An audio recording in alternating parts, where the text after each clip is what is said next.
কাবা ঘরের ছবি এবং মদিনা শরীফের ছবি সম্বলিত জায়নামাজ।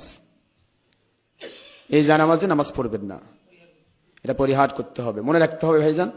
কারণ ইসলামী শরীয়তে আদবই সব, বেয়াদব ও মাহরুমে গাছ আজ লুৎফেরব। বেয়াদব হচ্ছে আল্লাহর রহমত থেকে বঞ্চিত। এখন বেয়াদবি করলে সব শেষ। বাংলাদেশ থেকে কাবা ঘরের ডিস্টেন্স হচ্ছে প্রায় ৩,৫০০ মাইল।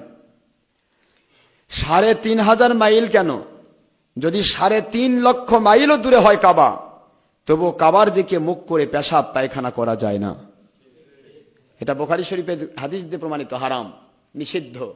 কাবার দিকে মুখ করে পেশাব পায়খানা করা হারাম, নিষিদ্ধ। কেন?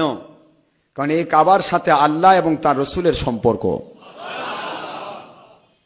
একটা পাথরের ঘর, কিন্তু রসুল পাক সাল্লাল্লাহু আলাইহি ওয়াসাল্লাম যাকে কাবা এবং কেবলা হিসেবে আমার আল্লাহর পক্ষ থেকে উম্মতের জন্য কবুল করে নিয়েছেন, এই জন্য হুজুর পাক সাল্লাল্লাহু আলাইহি ওয়াসাল্লাম ওনার সাথে আদব রক্ষা এবং কাবার সাথে আদব রক্ষার জন্য পৃথিবীর যে প্রান্তে সে থাক, কাবামুখী হয়ে পাছা দিয়ে অথবা মুখ করে পেশাব পায়খানা করতে পারবে না। কেন?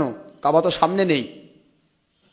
এই যদি কাবার সম্মান হয়, এই যদি আমার নবী পাক সাল্লাল্লাহু আলাইহি ওয়াসাল্লাম ওনার এবং ওনার রওজা পাকের সম্মান হয়, তাহলে সেই রওজা পাক, সেই কাবা ঘর পায়ের নিচে পিষ্ট করা আদব?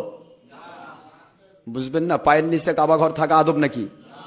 বুখারী শরীফে হাদিসে আসছে, যে ব্যক্তি কাবার দিকে আল্লাহর সন্তুষ্টির জন্য তাকাবে, সঙ্গে সঙ্গে তার উপরে 20টি রহমত আল্লাহ নাজিল করবেন। তো তাহলে কাবার দিকে তাকানোটাও ইবাদত, রহমত নাজিলের মাধ্যম।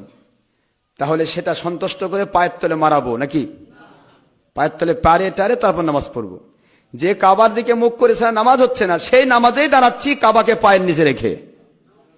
এরপরেও আমাদের কিছু ভণ্ড মৌলবি কয় এটা আবার হলো, কি হয়েছে, কাবার আর ছবি।